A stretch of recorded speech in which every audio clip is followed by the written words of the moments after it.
So this broke over on Twitter from Fred Wellman, really well-known tweeter. I don't know. From a friend, quote, someone I know had a meeting with Trump agriculture transition team member. This person said, surely you're not going to impose tariffs on food imports. He responded, why wouldn't we? And my person said, because about 30% of the food Americans regularly consume cannot be grown here. And this will cause widespread food shortages. Think coffee, cacao beans, many fruits and veggies, especially off-season and tropical. The Trump transition team member said, quote, maybe Americans shouldn't eat those foods. Dumbass! Dumbass, dumbass, dumbass. People are going to starve. I don't really understand the logic here, the reasoning for it. It would appear to me as if Donald Trump and his transition team has absolutely zero understanding of tariffs or how it's going to affect American food. I don't even know where to begin with that. It sounds like, from everything, they're planning on imposing tariffs. And I've said this before, I will say it again. We do not have the financial ability to deal with an economic recession. It would be economic collapse. I'm not really sure. And I haven't seen anyone justify this to any real degree, besides other than, oh, well, it'll hurt in the short term, but we'll figure it out long term. That's what I've heard from people. So you're admitting that the increased food prices under Biden was not a problem. You just cried about that for 4 years straight while simultaneously saying it's for the better. That's the whole reason that we even have inflation in the beginning, was because we did something that was for the long-term benefit. I don't understand the logic. For those of you that are a little bit confused about why why this is such a big deal, why tariffs are such a big deal, Donald Trump is talking about 10 to 20% in tariffs across the board, and 60% out of China, which means that all of the bananas that we get and everything like that increases, right? You also have less demand and their same overhead. So these companies are going to have to charge more money to make up their losses. This is not a difficult concept. And aside from that, you know, you have billionaires taking out wide and large swaths of money. Bezos just took out, what was it? Was it $6 or $12 billion in stock? Warren Buffett has more money on hand than he has ever had before. Or a lot. Because I remember during the pandemic, he sold out of a lot of stuff, but he's doing the same exact thing again. I'm not sure how you avoid an economic collapse here. And I'm not sure why they're not looking at it. Like, this is the setup for the Great Depression. The whole point here was we were supposed to slowly come into a soft landing. We were going to deal with inflation. We had to pay people through the pandemic. We had to give out money. And we were going to come in for a soft landing. That noise. I know. And We're it was at what, 70 to 70% likelihood of a recession now? 75%.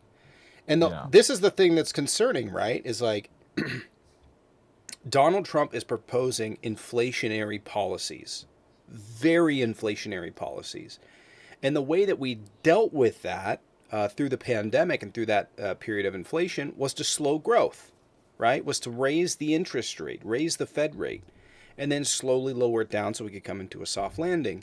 They lowered it 25 basis points, which is 0.25%. They lowered it about a few days ago and said, we're not planning on lowering it at all. So they can't lower the interest rate, right? Because that interest rate is going to determine, for a lot of you that don't know, it's going to determine how much you're going to pay per month, right? So if that interest rate is really high and you bought a house through the pandemic, you aren't refinancing. You might be able to refinance now, but that interest rate's only going to start to go up.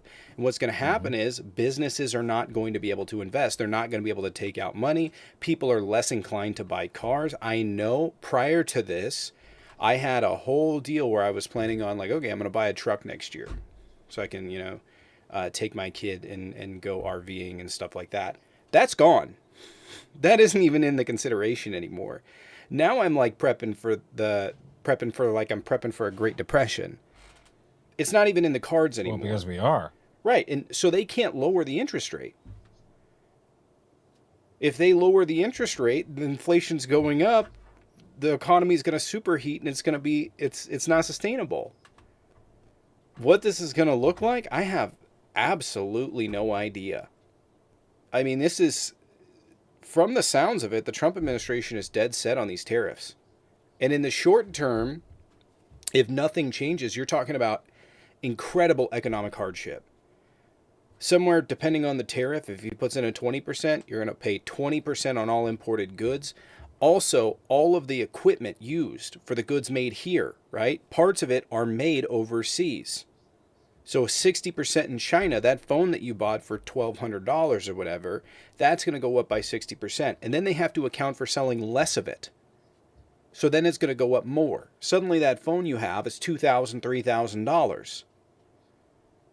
And I don't understand the Trump administration. And this is the problem, right? There is a very real concern with neoliberal policies. Like I think that's the reason that we ended up here, is because of neoliberal policies. The policy of going around the world and offering up money for their resources so that they can get out of poverty traps. And then we subject them to some of the worst monetary restrictions possible, right?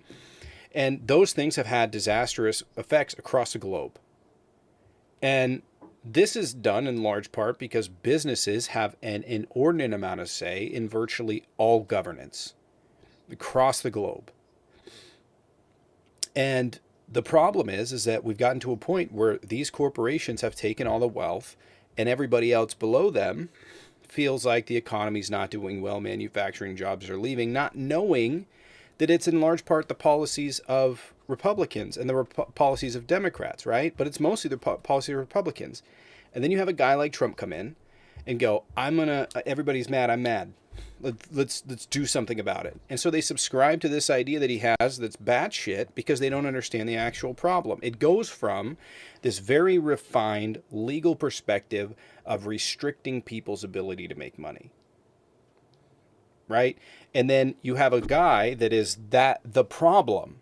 He is the singular problem. He is a billionaire that's a fraudster. He's everything that people purport to hate about the system. And then he turns around and goes, oh, I'll fix it for you.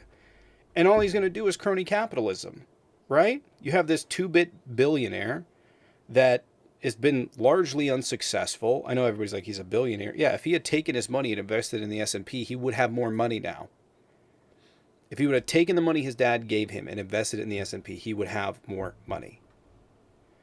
So now we're at a spot where people hand the reins off to him. Incoming is crony capitalism with a bunch of people that are largely built on that bad system. I mean, here's the thing. Elon Musk is successful, right? There's no doubting that. He is only successful because of, let's be real, government contracts. Because of getting money from the government. That's the only reason he's successful. He made some investments in bitcoins that were good, but if the government wasn't there handing him money, he would have never made it. So they take this money, he ends up in, Donald Trump's right-hand man, despite the fact that Donald Trump's roasted him 1 billion times on Twitter. And they're doing it with the perspective of he's trying to get more government contracts because that's how he's made his money. Now, I think that his money, his wealth is wildly overinflated. I've thought that forever because Tesla, let's be real, although it has good tech in it, there is a cap to how good that tech is going to be, right? Like, people will take, like, the best iPhone or whatever. It's not that much of an investment to get the best iPhone. It is an investment for a lot of people, but it's not, like, wildly expensive, right? It can do a dent or whatever, but it's not going to break you. But if you're going to go out and buy the thing with the best tech in a car, that's way more expensive, right?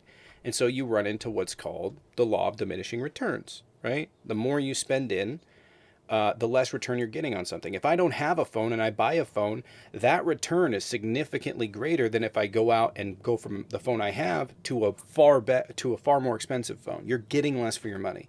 And so when you start getting into where all these other car companies are making these vehicles that are cheaper, for most Americans, they'll deal with that trade-off, right?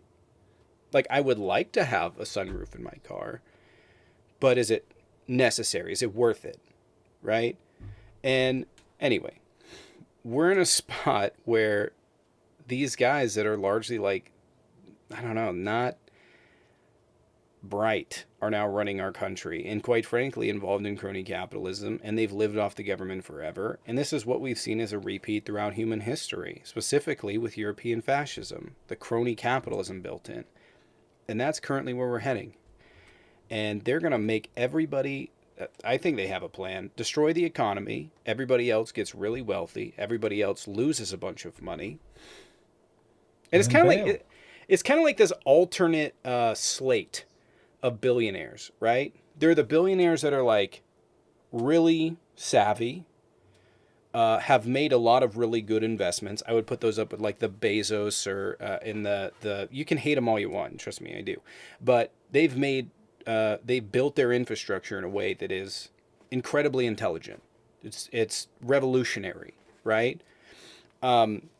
And they built that tech in ways that's pretty amazing. And there's those billionaires like Buffett and whatever that they made with their know-how. And then there's these guys that just like hype market their stuff, and then it fails, but they make a bunch of money on it, and everybody gets screwed. And it's like that conglomerate of billionaires are now running the country. The alternate idiots, if you will.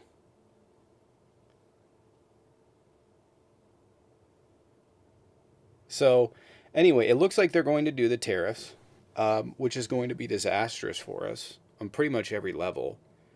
And I don't know what to tell you guys. I mean, I think this is the thing that's shocking for me is like usually I have an idea of where things are going in terms of the political sphere, in terms of the political realm. I've made a lot of correct calls in my day. I couldn't even begin to tell you what's going to happen with this if the tariffs actually go through. I couldn't even begin to tell you what's actually going to happen if tariffs go through. Turmoil. Seems inevitable. I mean, I wonder, has Bergen anybody was picked for Interior Secretary? Has anybody modeled what the economy is even going to look like? I'd be curious to know, but it's probably going to be pretty disastrous. We'll see if they go through, but we're going to watch prices rise here over the next couple months in preparation for the tariffs that seem inevitable. So I hope Congress acts, but as of right now, I don't have any faith. Do you think that come the backlash of these tariffs, he'll be trying to circumvent that? He'll be reversing them? I don't see. Here's the thing: those prices are going to be, even if he were to do something like that, right? The prices are still going to rise because these businesses fundamentally will not trust that he's not going to do it again. And that is a large concerning part. We're going to watch prices go up as they get prepped. And then let's say they go through, prices skyrocket immediately. It's no lag time. It'll just be like, bing, you go into the grocery store one day, nothing, you go in the next, there it is. And then even if he were to reduce it, the amount that they charge to gouge people is going to stay. Like they're building themselves a piggy bank in case this guy does something crazy. And I do find it, I find it a bit humorous because I know there's a lot of MAGA that own businesses that have no idea that they're about to be hit with this. There's a lot of Americans that have no idea they're about to be hit with this. No Isn't idea. that And fucking funny? haven't been prepping at all. So I guess we'll see. But if this continues, if this goes on, we're looking at catastrophe, like full blown catastrophe. And I wish I had a better answer than that, but that's what it is. How soon do you suspect we'll enter a recession?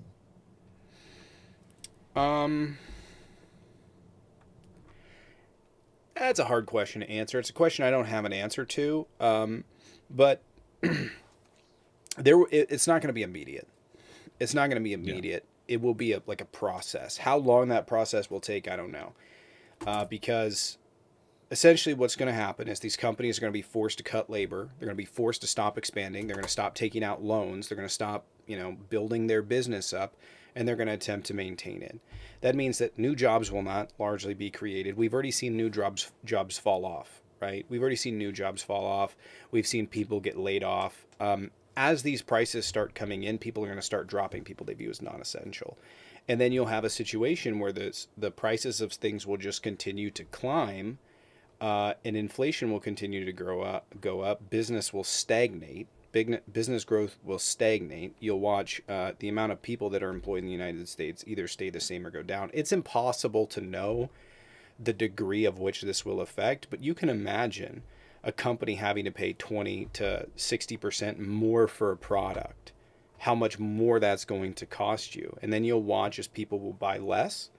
This problem will get exacerbated more, because people are buying less. You'll watch businesses go under, and then it's anybody's guess. Um, Probably next. I mean, if the tariffs are as significant as he wants, it probably won't take more than a year for us to really be like, oh, because there was a lot. I was tracking the financial collapse in 2007, 2008. There was a long